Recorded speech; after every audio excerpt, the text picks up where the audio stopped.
मी सुरेश पाटील. मी जसं सगळे लोक रासायनिक शेती करतात त्याच प्रकारे 8 वर्षापूर्वी फार मोठ्या प्रमाणात रसायनं विष वापरून शेती करत होतो. आम्ही सुरुवातीला मोठ्या प्रमाणात पपईची शेती करायचं. पपईची शेती करत असताना एक थैली टाकली, चांगलं पीक आलं. अजून असं करत करत चांगलं फार जबरदस्त पीक घेतलं आम्ही. आणि रसायनांचा जसजसा रिस्पॉन्स मिळायला लागला तसतसा वापर वाढत गेला, विषाचा वापर वाढत गेला. आणि पुढे आमच्या असं लक्षात आलं, आम्ही पपईची रोपं पण विकत होतो. लोक आम्हाला विचारायला यायची पपई कशी करतात. आम्ही सांगायचं पपई अशी करतो तशी करतो, त्याची क्वालिटी येते.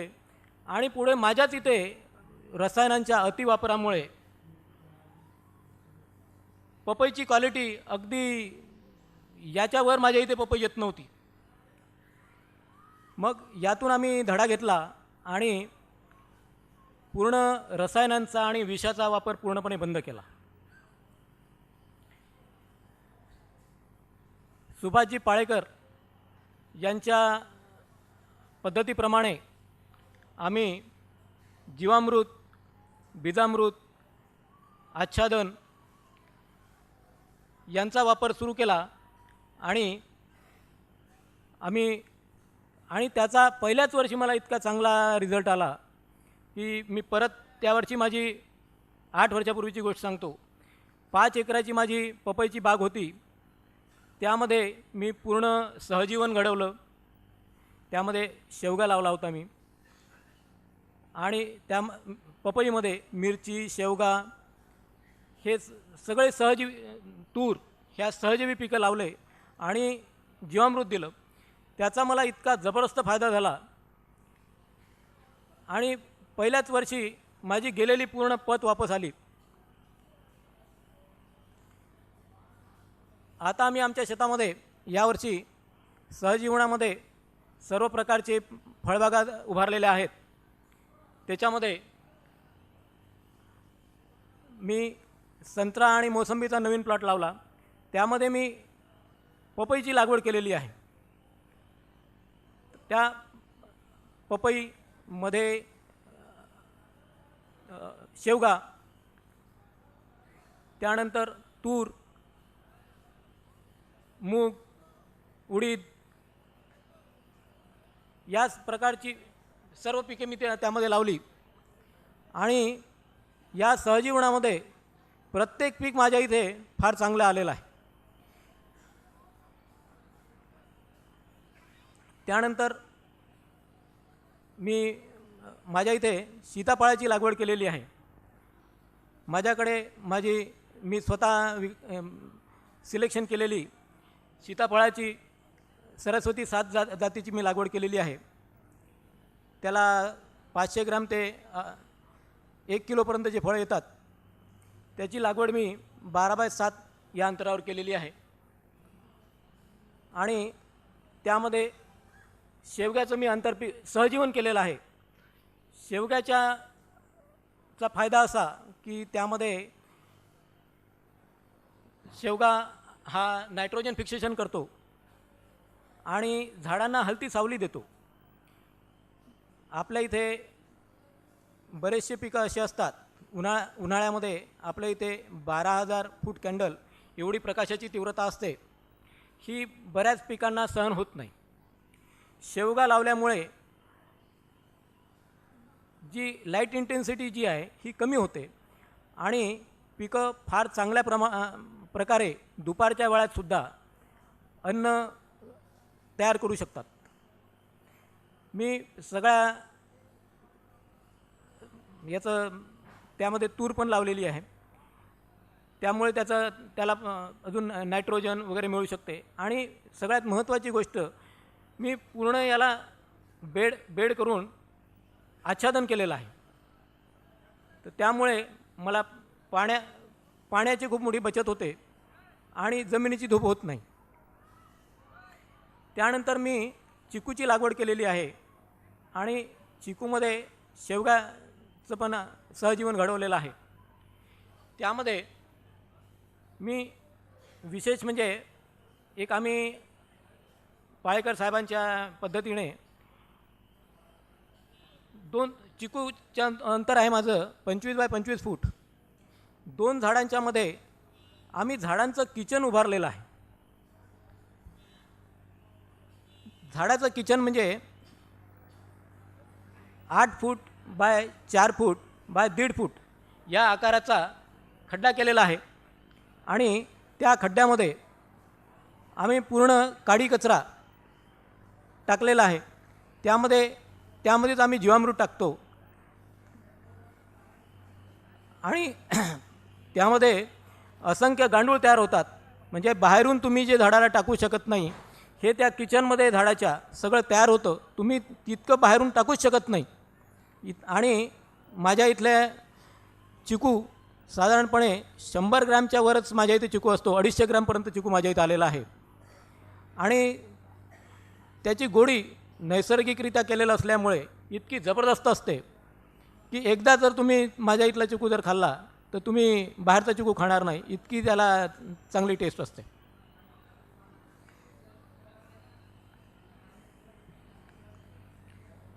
त्यानंतर मी डाळिंबाचं यावर्षी नियोजन केलेलं आहे. त्यामध्ये पण शेवगा हे सहजीवन, शेवगा, तूर, उडीद, मूग, झेंडू, आंबाडी या पिकांचं पण मी नियोजन केलेलं आहे. आणि तुम्हाला सांगतो या सहजीवनामध्ये सर्वच्या सर्व पिकं इतक्या चांगल्या प्रकारे उभी आहेत. यामध्ये विशेषतः अशी की आम्ही जमीन कुठलीही खाली ठेवत नाही. पूर्ण सन हार्वेस्टिंग व्हावं. जो सूर्याची किरणं पडतात ही सगळीच्या सगळी पाण्याने उचलावीत. आम्ही कुठलीही जमीन अजिबात खाली ठेवत नाही. त्यामुळे आम्हाला सगळ्याच पिकांचं फार चांगलं पीक आमच्या इथे येतं. तर आम्ही हे सगळं जीवामृताचा वापर करून हे सगळं बाहेरून आम्ही दुकानामध्ये अजिबात जात नाही. आपल्या इथेच तयार केलेलं जीवामृत. तर जीवामृत तयार करण्याची मी पद्धत तुम्हाला सांगतो.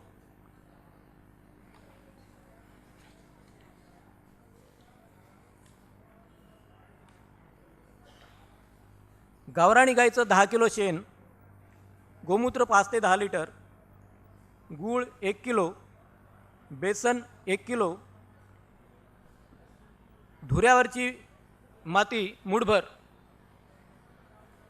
हे 200 लिटर पाण्याच्या प्लास्टिक ड्रममध्ये मिसळायचं.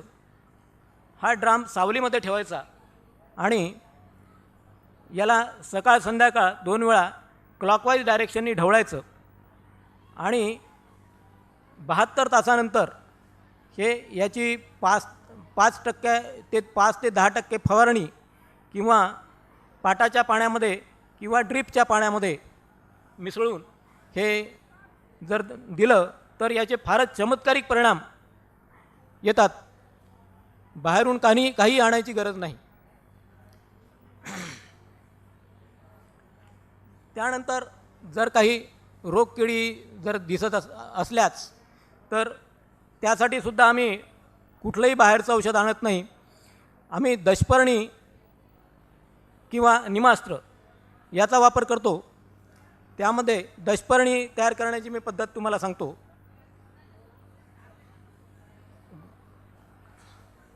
गोमूत्र 10 ते 20 लिटर, गावराणी गाईचं शेण 2 किलो,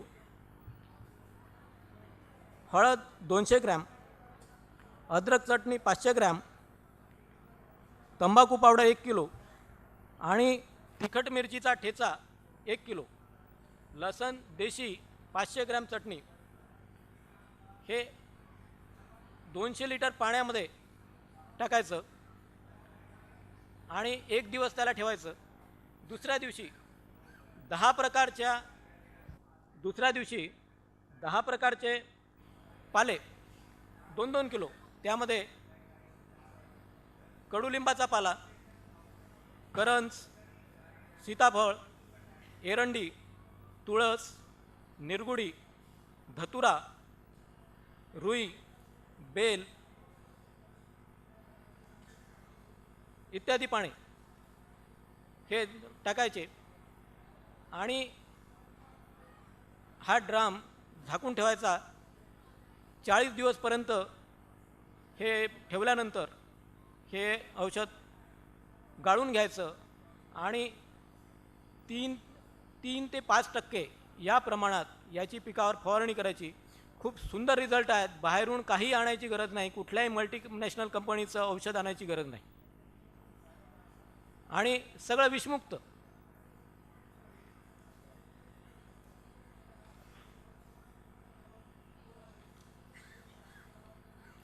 त्यानंतर झाडांवर जर मायक्रोन्युट्रिएंट म्हणून सप्तधान्यांकुराचा फवारा आपण करू शकतो. मी जीवामृत फवारणीची माझी स्वतःची पद्धत हे केलेली आहे. त्यामध्ये मी जीवामृत फवारणी करता 50,000 लिटरचं टाकं केलेलं आहे. त्यामध्ये मी 5-6 ड्रम तयार केलेलं जीवामृत जे असतं ते टाकतो आणि मी त्यावर मडपंप बसवलेला आहे आणि त्या मडपंपला आम्ही स्प्रिंकलरचे पाईप लावलेत आणि त्याला गार्डन पाईप लावलेत आणि मोठ्या झाडांवर जे माझ्या फळबागा आहेत त्यावर आम्ही जसं आपण गार्डनमध्ये पाणी मारतो तसं झाडांवर आम्ही असं पाणी मारतो, म्हणजे त्याचा फवारणी पण होते आणि झाडांवर मोठ्या प्रमाणात जीवामृत टाकलं जातं आणि ते जमिनीवर पण पडतं. त्याचासुद्धा हे साधारणपणे महिन्यातून 2 महिन्यातून जसं जमेल तसं आम्ही हे करत असतो आणि इतके चमत्कारिक रिझल्ट आहेत की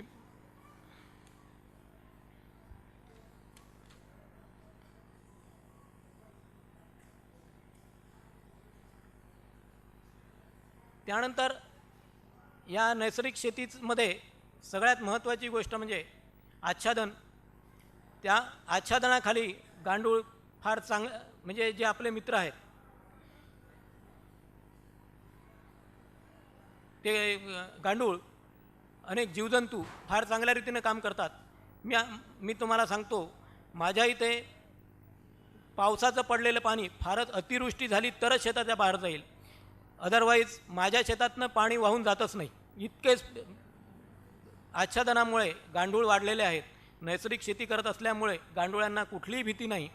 ते 24 तास माझ्या इथे अहोरात्र काम करत असतात आणि जमिनीची पोरॅसिटी इतकी चांगली झालेली आहे, पाण्याचा एकही ड्रॉप आमच्या इथे वाया जात नाही. सगळा जास्तीत जास्त पाणी आमच्या इथे जमिनीत जिरतं.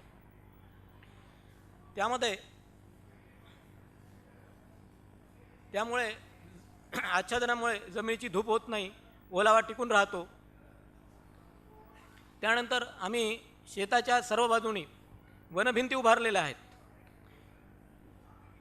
आपण पाहतो उन्हाळ्यामध्ये 4 ते 5 महिने जे जोरदार उष्ण वारे वाहतात व तापमान वाढते, त्यामुळे बाष्पीभवनाचा वेग वाढतो. वनभिंतीमुळे झाडांद्वारा हवेत फेकलेल्या आर्द्रतेचे चक्र सतत झाडावर खेळवत ठेवून शेतातील फळबागेतील उष्णतामान व हवेचा वेग नियमित होतो. त्यामुळे बाष्पीभवन व जलोत्सर्जन दोन्ही क्रियांवर नियंत्रण राहते. वनभिंतीमुळे हवेचा वेग नियंत्रित होतो व जे आपण काष्ट जमिनीमध्ये टाकलेले आहेत आच्छादनाद्वारे, त्यामधून जो कार्बन इव्हॉल्व होतो, हळूहळू जो कार्बन इव्हॉल्व होतो तो पूर्णपणे वाऱ्याचा वेग वनभिंतीमुळे कमी झाल्यामुळे ते काष्टामधून निघणारा कार्बन हा झाडांना फार मोठ्या प्रमाणात तिथल्या तिथे अवेलेबल होतो आणि पर्यायाने उत्पादन वाढते. या प्रकारे आम्ही सहजीवनाद्वारे फार चांगली बागा तयार केलेल्या आहे. सगळे पाळेकर साहेबांच्या पद्धतीप्रमाणे मॉडेल तयार केलेले आहेत. आयोजकांनी मला बोलण्याची संधी दिली व आपण शांत चित्ताने ऐकून घेतले त्याबद्दल आयोजकांचे व आपले आभार मानून मी आपले हेच संपवतो. जय हिंद, जय महाराष्ट्र. सर, तुम्ही हे तर सांगितलं की नैसर्गिक शेती तुम्ही करता, पण त्याच्यामध्ये कुठलं उत्पन्न तुम्ही किती प्रमाणात घेतलं? अगोदर जे रासायनिक शेती तुम्ही करत होते तेव्हा किती व्हायचं आणि आता किती झालं हे थोडं सांगा. पूर्वी जी मी पीक घेत होतो त्याच्यामध्ये इतका अतोनात खर्च होता की 5-5 लाख 6-6 लाख रुपये आम्हाला दुकानदारांचं, कृषी दुकानांचं देणं राहायचं वर्षाच्या अखेर. कॅशमध्ये आणलेलं वेगळं आणि उधारी 5-6 लाख. आता ते पूर्णपणे बंद झालेलं आहे.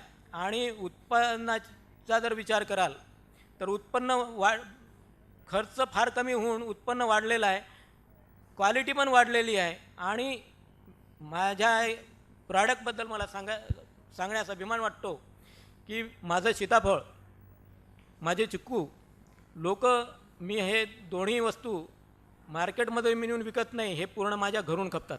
माझ्या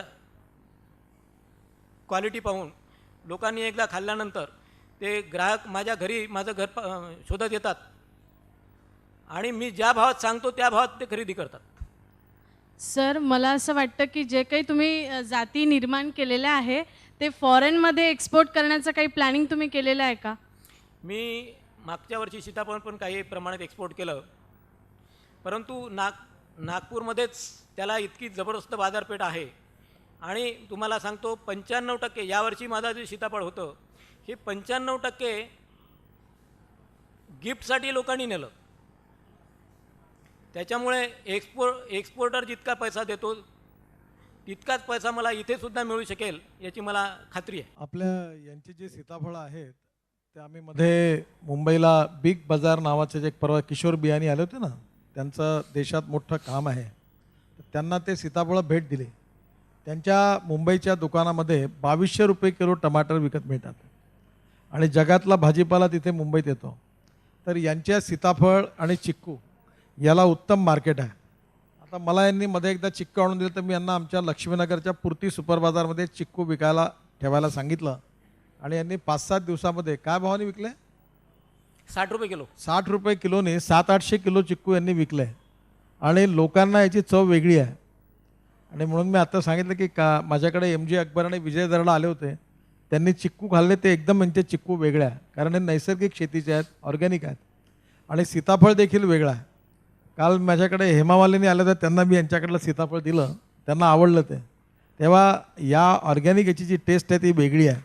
ही जी शर्मांनी जी भाजी दिलेली आहे या भाजीची टेस्ट वेगळी आहे आणि त्यामुळे मार्केटच्या प्राईसपेक्षा 25% 30% आपण हे विकू शकतो.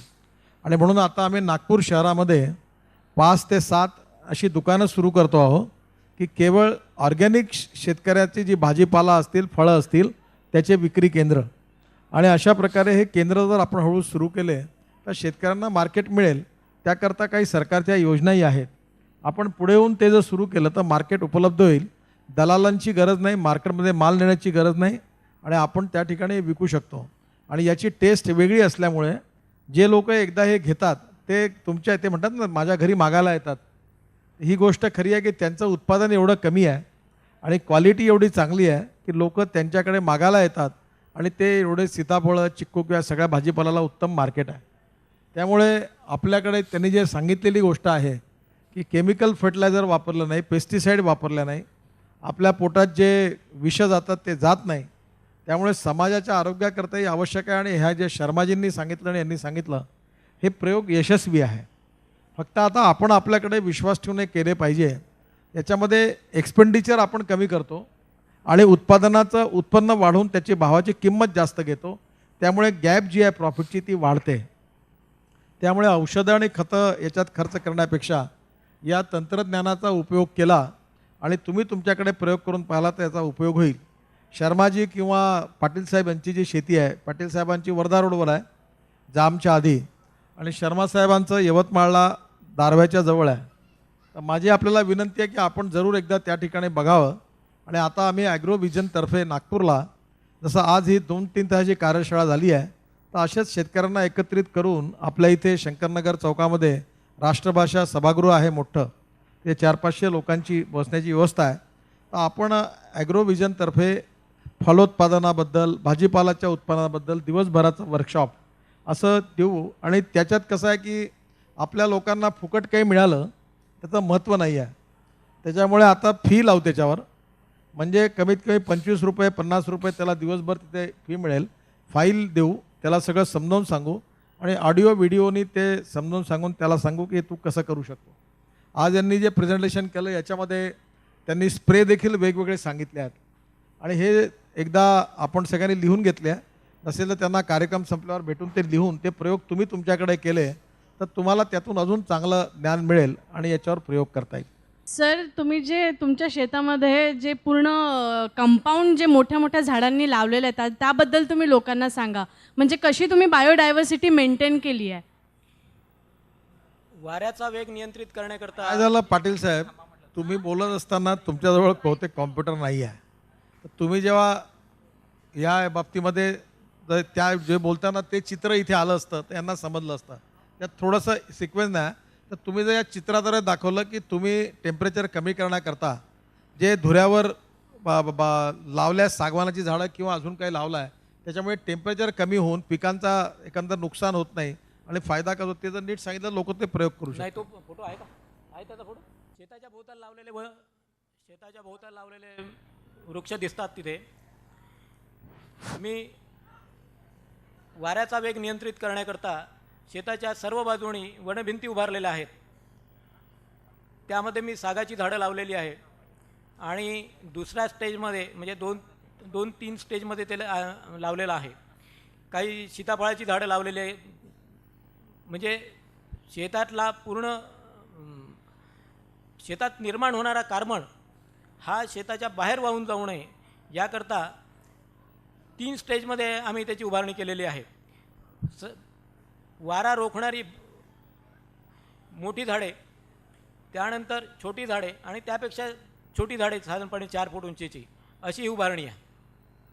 सर दशपर्णी कसं तयार करावे तो तक्ता एकदा दाखवलं पाहिजे. हा प्रयोग आपल्याला आणि मोसंबीसाठी करता येईल का? दशपर्णीमध्ये 10 ते 20 लिटर गोमूत्र, गावराणी गाईचं गोमूत्र. माझा मोबाईल नंबर घ्या 9960 519004 99 60 51 90 04. सुरेश पाटील. धन्यवाद सर. धन्यवाद.